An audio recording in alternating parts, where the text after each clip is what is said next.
right, good morning, everyone. Are we ready to get rolling? If I may ask before we get started, how many of you are attending Affiliate Summit for the very first time? How many of you, if I may ask, are in Las Vegas for the very first time? How many of you, if I may ask one more, are in Vegas and attending Affiliate Summit for the very first time? So keep your hands up. Hands up. Everybody have a good look around at the ones with their hands in the air. These are the people that you might find may look a little bit like this very, very quickly, because for those of us that have been here, we've probably been through a little bit of the overwhelm already before. So to combine Vegas and Affiliate Summit in your first trip is usually very, very interesting. So good luck to you. I hope you have a great event. This is probably my 10th or 12th Affiliate Summit. My first was back in 2004 out of New York City with a grand total of 220 people on a cruise ship to Halifax, Nova Scotia. It was a great conference, but boy, has it grown ever since. Talked to Sean Collins, the co-founder of Affiliate Summit last night, and there's some 6,000 people in attendance. So just a good indicator of how this industry has grown and how it is growing. Anybody in the room happen to have been at the 2004 event? Anybody? One in the very back? All right, so there we go. So we're going to spend an hour together, and we're going to cover some interesting things. One of my primary objectives here is to try to map out a plan for you to earn $100 a day. We're going to talk about how to develop a retirement equivalent. A student of mine actually pointed this out to me when he'd hit the $2,500 mark. So we're going to talk a little bit about this. We're going to share 8 tips for selecting a profitable affiliate program. When I got started in 1999, it was pretty simple to find, or not to find an affiliate program, but to select one, just because there wasn't many to choose from. Now there's literally tens of thousands, so any little help I can give you to find one that'll be profitable for you. I'm going to share a proven strategy that I've been using for actually just over 11 years that works even better today, that I've actually never shared before. And we're going to talk about how to develop a business that doesn't work for you just for a year or two, that you can stand up maybe 15 years later and it's still running for you. So we're going to give you some really good strategies here. So I've been a full-time affiliate marketer since 1999. I'm the host of the Affiliate Buzz podcast on webmasterradio.fm every Thursday at 2 p.m. Pacific. Founder of the School of Internet Marketing, and I've literally taught thousands of people through our books and courses and podcasts and various things. Earning $100 a day is something is close to me, because that's actually the goal that I set when we got started in the spring of 1999. I figured if I could just figure out a way to earn $100 a day, I could actually shut down my other business and see if I could make this internet thing work for me. We were in a little bit of a tough times financially, so if any of you are maybe struggling with some financial problems, I think you're going to find this could be a very helpful industry for you. That was actually our car. My wife here sitting in the corner here with 4 kids used to pile into that car to try to move around as a family. It was very difficult, and it was not a fun time. Very grumpy at the time. I don't even know why this photo was around, but one of my kids handed this to me. But that's probably a good indication of how things were going. One of our biggest checks that finally arrived in that year of 1999 was for $5,500 and $2.50. And it was interesting because this was a turning point for me, because I realized that this was a business, that it did work. Arlene's mother had asked her, she told me a couple of days later, she'd asked her, what's James doing online? Is this legal? And to actually put a real check in her hand was a very helpful thing. So back in 99, you can tell the era because of the monitor. That's a 19-inch monitor, weighed about 7,000 pounds. And that's our kids back then. That's when they were all kind of little. There's a 4th one. He actually took the photo. His name's Justin. And just to kind of flip through it, once the checks began, they really never stopped. I mean, that first check, that's kind of we went from a very tough time to, all of a sudden the money started to relax a little bit. Things got a little bit easier. And then the checks just continued to come in. And 15 years later, we still run a very successful business, and we still love everything we do about it. This is our daughter Shelby, the new granddaughters now. So I'm just going to take 1 minute and flip through some slides here just to give you kind of an idea where this has come and what it can probably do for you. If you're looking for kind of a lifestyle business, what I wanted a business that I could travel a lot with. I wanted a business that I could take the kids. We had some friends that had some teenagers at the time, and ours were all young. And they were really struggling with teens, and ours were still really around the ages of 10. And we wanted to be home for them during their teen years, and we were really desperate to try to figure out a way to do that. And thanks to affiliate marketing and a good buddy of mine, he wandered into my office and he said, "James, let me show you what I'm doing." And he showed me a little website that he'd built, and this was back in '99 again. And he was earning some pretty substantial revenue from it. And I said, "Sean, would you mind showing me how to do this?" And he said, "Sure, I'll show you how to do this." And over the next 6 months, he literally showed me what to do. If I got stuck, I could give him a call, and he'd answer my questions, and away we'd went. And that's the result of that previous check I showed you. But over the years, is what it's allowed us to do is literally just take the kids, haul them out of school, sometimes for 3 weeks at a time, much to the dismay of their teachers, and just pile them in the minivan or put them on an airplane and take them somewhere. Sometimes it'd be for a weekend, sometimes it would be skiing, sometimes it would be off on a 3-way trip down the coast of California. Sometimes it would be, Pirates of the Caribbean. That's actually the set from the Pirates of the Caribbean. Remember when Jack Sparrow and the very first one stepped off the boat and it sank underneath him? That's the little dock. Off to Spain. So it's really just been a wonderful experience for us to be able to have trips and travel and just take the kids where we want and have a business that wasn't heavy and having a bit of a disaster waiting for us when we got home. So we literally just been able to travel and take them. Cuba was a spectacular trip. Daughter, just the three of us, Arlene and I. Disney World, big Disney fans, Bahamas. I mean, I could do this for an hour. It's just been such a spectacular way to have a business. So if you're looking for a business that's really light, that's not too heavy, this is Arlene actually a couple months ago, Graceland, one of the bucket list items we wanted to check off the list. Anybody been to Graceland? Anybody Elvis fans? Come on. So this was a goal of ours, so I highly recommend anybody want to get over to Memphis to see, that was a spectacular time for us. But it all started with this. It all started with us wanting to earn $100 a day. We figured if we could just do it. And to put this in perspective, sometimes we kind of throw this number around a little too casually. And a financial planner's student of mine actually did the numbers for me. And it's the reason we were able to, grow these guys up, staying at home, put them on an airplane, send them off on leadership camps, to do all kinds of things for them, is because of this this little strategy and this little mathematical formula a guy named Todd Tressiter showed us. Before we get into it, though, let me just share a couple of real quick things. And it's the old good news, bad news story. The good news is the affiliate marketing industry is amazing. The bad news is when we got started, it was actually easier than it is today.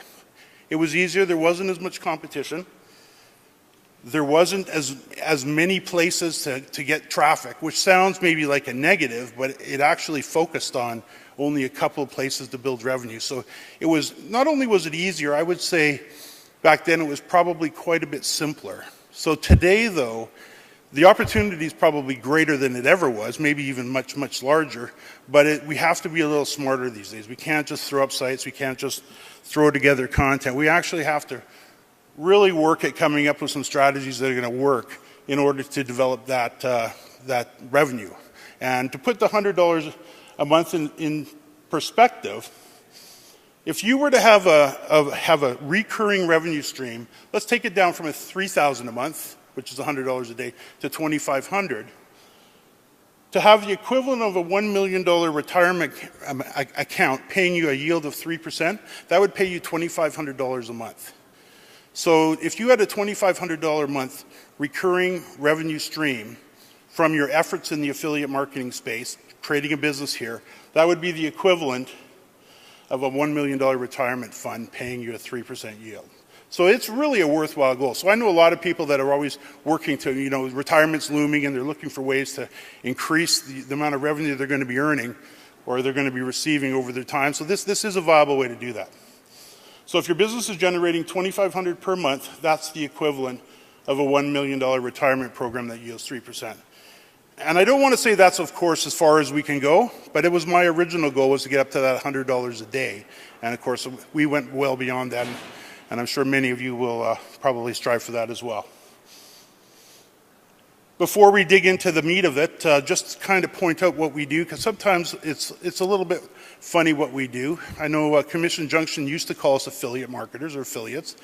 They coined the term publishers, which makes a lot more sense, because we are publishers. We publish content, and I've always looked at it as we run a home publishing business, and we publish articles, and we publish newsletters, we publish video, ebooks, courses, we publish a podcast. We promote those publications through search, through social media, through the directories, through email, and through paid ads. And we profit from commissions on affiliate offers, and we profit on our own products. I've written a few ebooks and a number of courses. But basically, in a nutshell, it's a home publishing business. We work at home. Arlene's always got her cat somewhere near to her, and that cat knows more about affiliate marketing than most people I know. That is one smart cat. So let's look at a couple of affiliate offers. How many people are currently joined up with an affiliate program or two? About half the room? Okay, so let me just kind of take you through, just to kind of tee this up where the revenue comes from. So HostGator here, this is of course a hosting company. They have an affiliate program. And if we have a look at what they pay, you can see they pay up to $125 per sale. And if you send them 1 to 5 per month, they will pay you $50 per sale. 6 to 10 per month, $75 per sale. 11 to 20 is $100 per sale, and 21 plus per month is $125. So as it says, if you send 21 signups in any month, you will get $125 times 21 is $2,625. So a pretty simple way to figure out how much you would earn. HostGator is a great program, one of thousands. So 125 times 24 is 3,000. Scribe Content is another service, so they also offer an affiliate program. And basically, they're a social media / keyword research tool that you would embed in your website, so you can create content that is more likely to rank in the search results, because it'll help you structure the page in the correct manner. So you can see very reputable company. It's a service offered by Copyblogger, a very reputable service provider, blogger. In their particular case, if you have a look, they'll pay, the average price of their service for the professional is $97. But the difference between HostGator and Subscribe Content, and this is key to this can make a difference that will be tenfold in your business. Not to say that you shouldn't go to companies like HostGator, but the difference between HostGator and a company like Scribe, HostGator will pay you one time for that referral. They'll pay you, as we showed, the $125 if you're sending them 21 a month or more. And 25, but then the next month you need to send them another series of customers to get paid again. With Scribe Content, they pay a recurring commission. So they'll pay you 33% of the $97, which is about 32 bucks. So 32, if you sent them 94 customers and those customers stayed on, every month they're going to pay you again and again and again and again and again. So if you run the numbers on that, in order to, with HostGator, you'd be sending them 26 new customers a month every month. With them, you're sending them 94 to hit the same goal.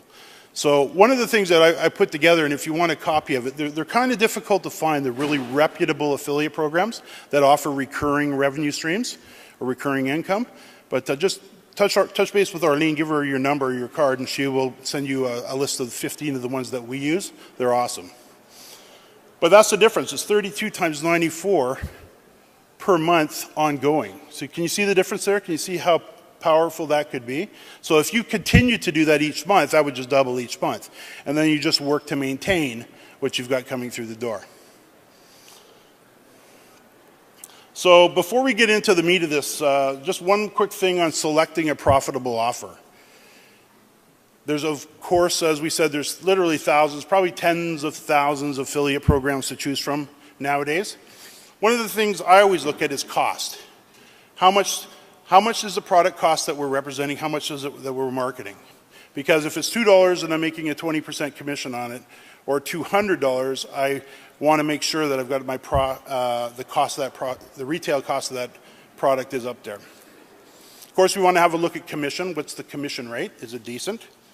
More importantly, I would say, is what's the conversion rate? So if you can get a hold of your affiliate manager to find out how well things are converting.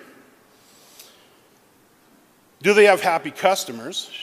Of course, if you can usually find good reviews, happy campers that are using it. Cookies. How many are familiar with the term cookies? Okay, so the cookies is basically the number of return days. So if you send a visitor to the merchant's website and they don't purchase today, but 3 weeks from now they go back to the site directly, the cookie should have been set so that you still get paid for that referral. Creative is the materials they give you to help you promote the program. So I love the merchants that say, hey, I got videos, we've got all of this great creative for you, banners, articles to help you promote. And then, of course, the last one's cooperation. I want an affiliate manager that I can get a hold of, because they're gold. If you can find somebody that's going to get behind you and partner with you to help you become successful promoting their product or their service, it can be a real win-win for all parties involved. Okay, so let's get into how we can generate the $100 per day. So, sales funnel. This is basically the sales process that we use. This is a simple funnel. You can see on the far side, of course, we always need a traffic source. Where are we going to get people that are interested in these products and services that we're going to be marketing? Early days, when we got started, we had 3 choices: Alta Vista, web crawler, and Excite.com. Those were the 3 big search engines at the time. 2001, Google reared its head, and we then looked to them and Yahoo. Today, it's a whole different animal. Today, we deal with paid ads. That may be Google ads or Facebook ads. Search, of course, Google primarily. Social media, Facebook, Twitter, Pinterest, Google+. You could probably throw YouTube in there. They're trying to play social. Podcast is something we're going to talk a lot about today because I think it can help you really win. Email, of course, because email keeps them coming back to your site over and over again. And then there's lots of other ways to drive traffic. So, but the first step in the sales funnel is we definitely need a place that we can gather in traffic from. Number 2 is when we bring that traffic in, we need a place to send them. And you don't want to just send them to the homepage of your website or some page on your site that's not organized to convert that visitor into an action. So I like to send, and I'm going to give you some examples of this. We're going to slow this down in a minute and take you through this step by step. But there's some examples of an email opt-in landing page. There's a saying, it's one thing to get them to your site. There's a whole other thing to keep them coming back. And the money is building a relationship with your visitors and your audience and keep them coming back. You'll find that that's where the true revenue is. So we'll bring them into a landing page, send them off to a thank you page, which puts them into a newsletter series, and then of course there's all kinds of ways to feed into that newsletter. Once we get them through the opt-in process, we send them to a product page where they can make a purchase. There's usually an upsell, most often in the affiliate space, provided by the merchant. And then the back end is where we come back in, where we have an autoresponder series or a series of very well-written emails that helps to engage that visitor who came in looking for a very specific product that landed on that page. And then we make sure we keep them coming back over and over again through strategies such as a podcast or an email newsletter or maybe a weekly blog. So that's a very simple sales funnel. So let me take you through a real simple case study here.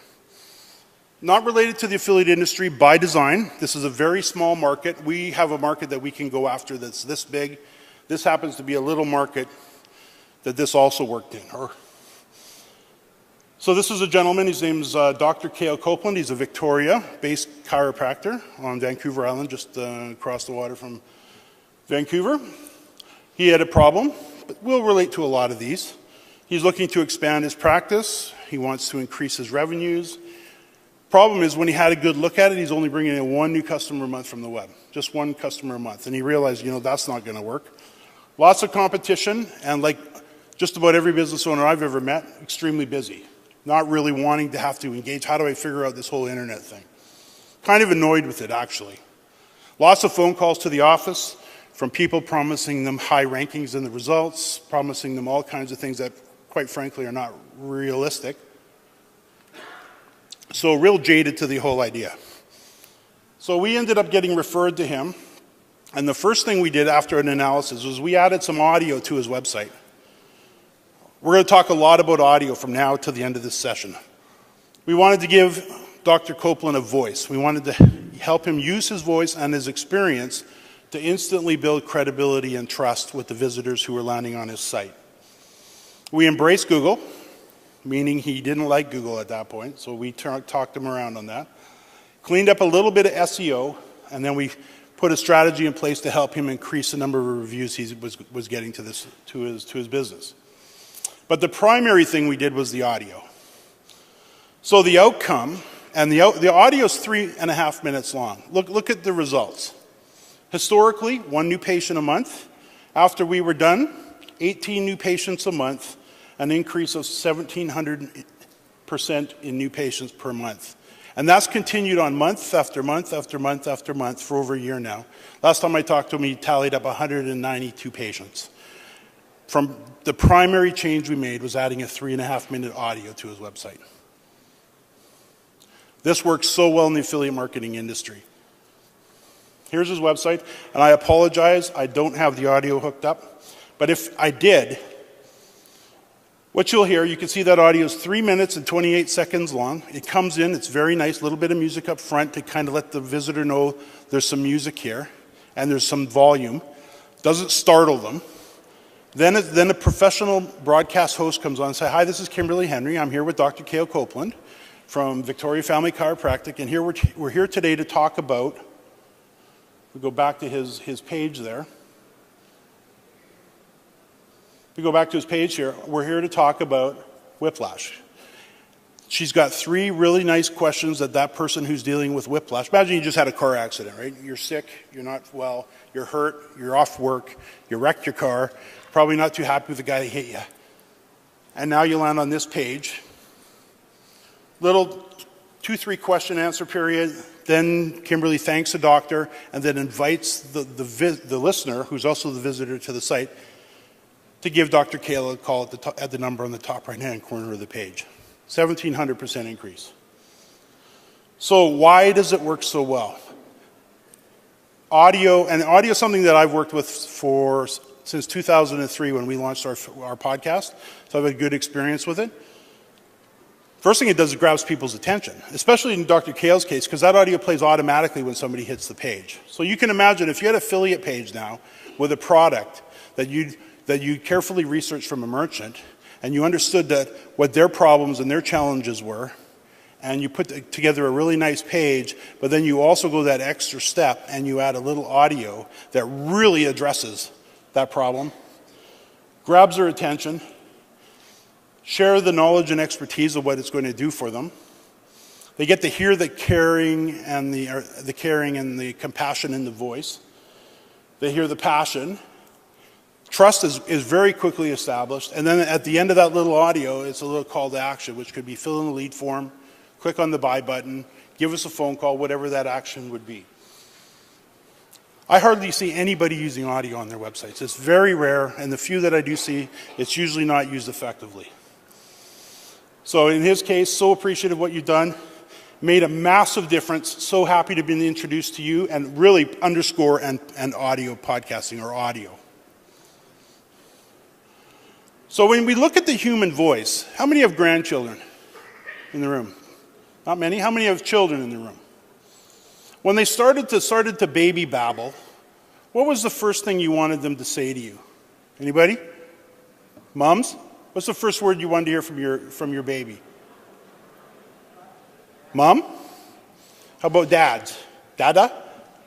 So we've got 2 brand new granddaughters. One's 4. What was the first thing I was waiting for her to say? Little Brookie. Dada. The grandpa. Dada. Grandpa. And then we've got a little 1-year-old. She's actually 13 months now. So I'm waiting for it.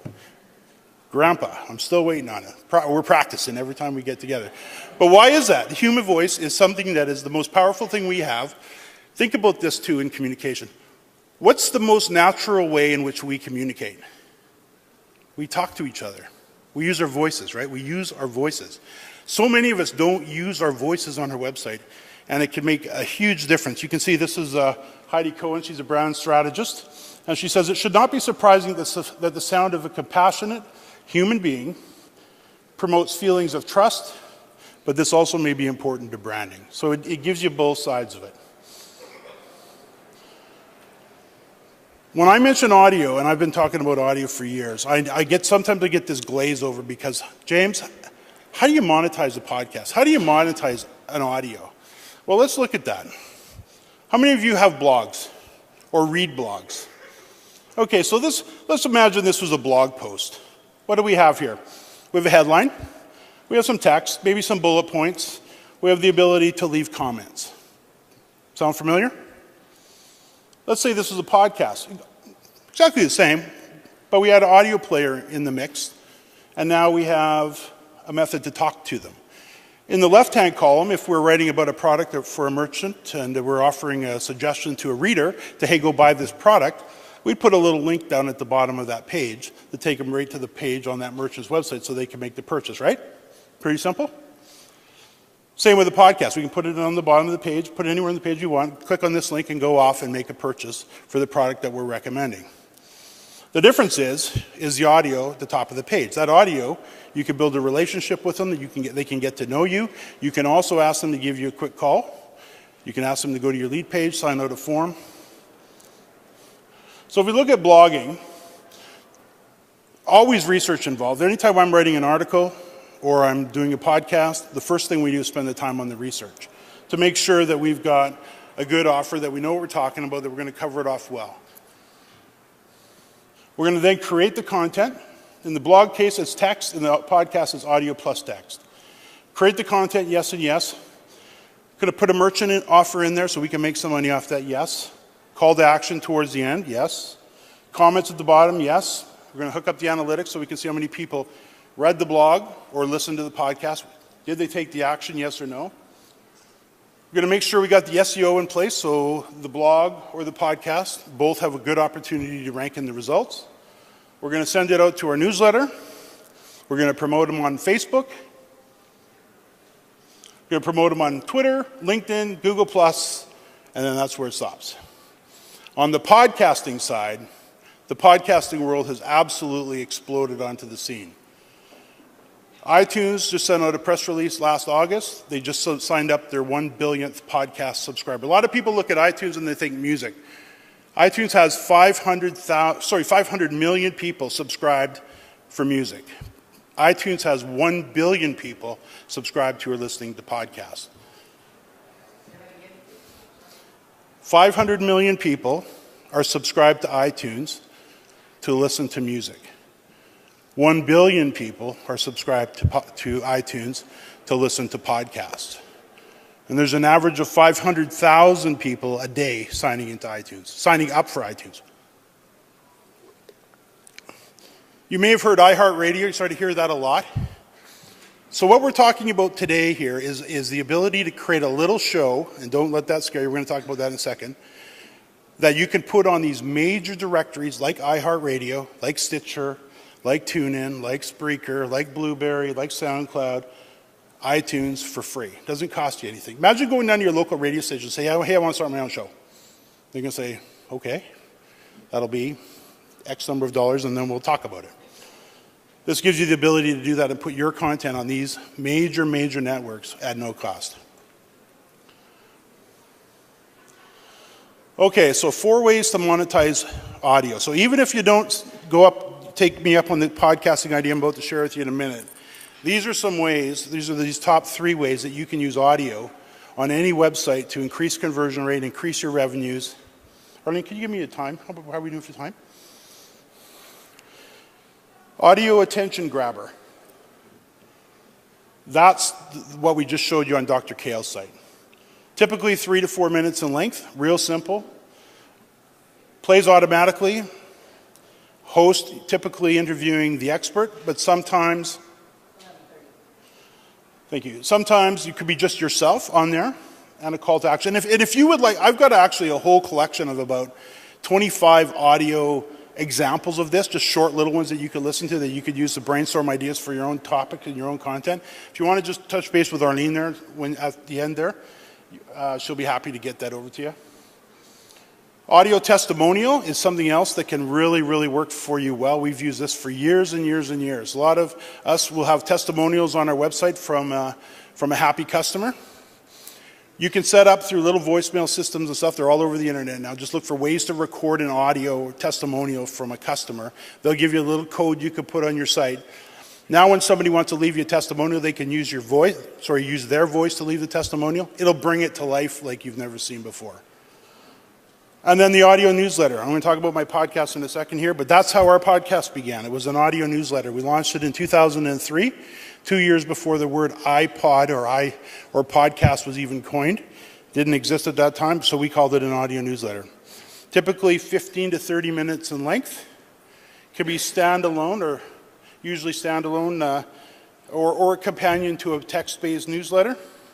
And in my particular case, we charge $10 a month for our buzz for the first 3.5, 4 years, which doesn't sound like a lot, but it turned into revenues of over $300,000 just from a little $10 a month subscription. And that would be a direct way to earn revenue from a podcast, is to charge a subscription for it. We call that direct revenue.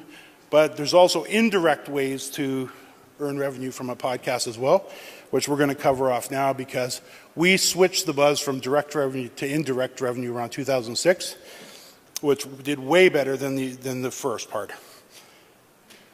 And then there's a podcast, which is typically 15 to 30 minutes in length, episodic in nature, so it continues from week to week, syndicates through the podcast directories, and it's a great way to do interviews and stuff, so we'll cover that. So just a little challenge for you. If your sales presentations and your marketing is on mute, meaning you're not using your voice, as you go through the sessions over this next couple of days, just keep this in mind. Your voice is probably the most powerful way you have to communicate with your audience. Audio online these days is not very prevalent. You'll find audio and video. That's the primary place you'll find it. And the great video people of the planet will tell you the secret to a great video is your audio. So, but there's a lot of advantages to audios only over video. So I've got a little booklet here that's 12 great audio marketing ideas. You're welcome to it. We'll probably just package all this up and send it to everybody that wants it. Put it all together. So there's 12 audio marketing ideas in here that you can use. And you can use this to brainstorm some ideas for your own sites.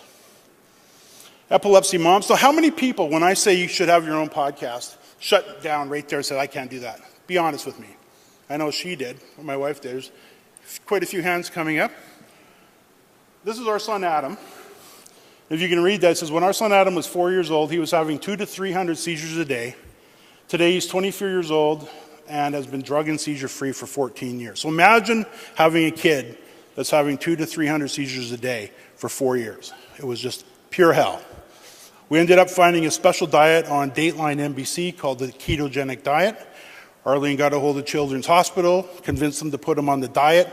Within 1 day, he was seizure free.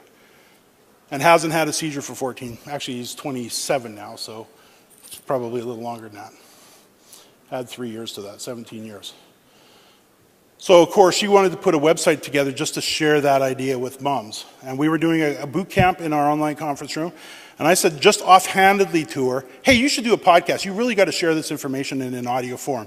The first thing she said to me is like, I am not doing that. I can't do that. I will not do that. Fortunately, I had 125 students in the webinar with me. And they all said, yes, you can do it. You can do it. You can do it. And she did it. And she created a little podcast. And that's the other thing with podcasts. You don't need to be thinking about doing a podcast forever. When I started our podcast in 2003, we figured we'd had enough content for 7 months. And we'd be done. We'd be able to cover everything we could in 7 months. 11 years later, we're still going. And there's no end to the content. In her particular case, though, she only had 7 episodes that she wanted to get out there. She had 7 things she wanted to share. And she wanted to interview the doctors that were instrumental and the moms and some of the people that were helping us get Adam back on track. Arlene wrote a book called Getting Adam Back, A Mother's Triumph Over Epilepsy and Autism, and that's a little audio for her podcast. There's one of the doctors she interviewed who ended up sending out that podcast to his entire group. And he's a very powerful guy. But the bottom line on this is here's the scary part. She just about didn't do it. She did it because she was pressured into it, and she probably wouldn't have. And she's thrilled she did it now. But here's a testimonial that came in, and she was petrified. She kicked us all out of the house at 6 o'clock on the night she did her first episode, including the cat. Everybody out.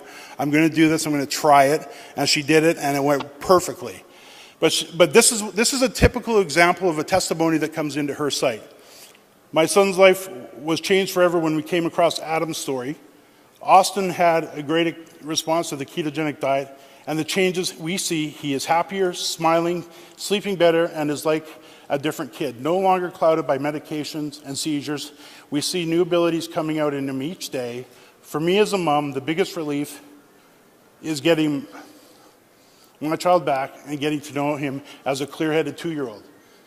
One of the best parts of this miracle is that since being seizure-free, he just started to say mom. So the reason I point this out is not because it's a great story, which it is. It's how scary would it be to have your personal story and the things that you can share with people not get out there just because of a little bit of fear, which I think you'll find is unfounded once you figure out how really simple this is. Anybody recognize this guy? Didn't get a lot of hands up for Elvis. He's well known as the #1 entertainer of all time. What I didn't know, and what I learned when we went to Graceland, it says I never got over what they call stage fright. I go through it every show. Can you imagine that? You got the greatest entertainer of all time. People worship the ground he walked on, would do anything to get in front of the guy. And here he's got the same fear as we all do. Okay, so audio. We talked about the effects of audio with Dr. Kale and how one little audio can have a profound impact in a little marketplace. The amazing thing about audio is what I call the audio ripple effect. Of course, you're going to publish it on your own site. That just makes sense because that's where your audience is or will be coming to. But with audio, you can automate it very simply, usually within a few hours of work, and it's just kind of connecting the dots. So that when you publish that audio on your site, automatically Stitcher, which is a podcasting director, major audiences in these directories.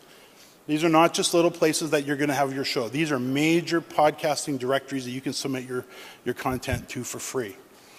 iHeartRadio, iTunes, Blueberry, Spreaker. These all update automatically the second you publish your show. You don't have to do anything extra. In addition, your Facebook, your Google+, your Twitter, your YouTube, and your LinkedIn pages can all update with your latest episode automatically. Including your newsletter can be sent out with the latest to podcatchers are updated. The tablets are updated. Anybody who's subscribed with their smartphones, these are all updated automatically, and Wi-Fi radio as well. Audio is easy to create. It's very easy to consume. So how many of you listen to podcasts? They say something around the tune of 40% of the US now listens to podcasts on a regular basis. This is an article just came out of USA. It says, remember podcasting, it's back and it's booming. Washington Post podcasts are back and making money. And the reason is we've kind of gone through a little bit of a renaissance here. When the iPod came along, everybody's, oh great, we can finally listen to podcasts easily. But you still had to download them. You still had to get them into your pod, and they weren't the greatest devices to listen on. Now that the smartphones, though, how many have a smartphone in their pocket or in their purse? Just about everybody these days has one. They all have built-in podcast players, and it's one of the primary reasons these have taken off. So where do you listen? Well, in my particular case, I get notes from listeners. I listen while I'm on my run. I listen to you while I'm in the car. I listen to you while I'm traveling. I listen to them while I'm working. I listen to them while I go to sleep at night. It's crazy. So we talked a little bit about that. We talked about that. Podcasts are being built into almost every mobile device on the planet, even being added into new cars. So Apple, with their Apple Play system, and Google with their equivalent has signed deals with all the top major manufacturers of the cars. And this year, first year 2015, you're going to start to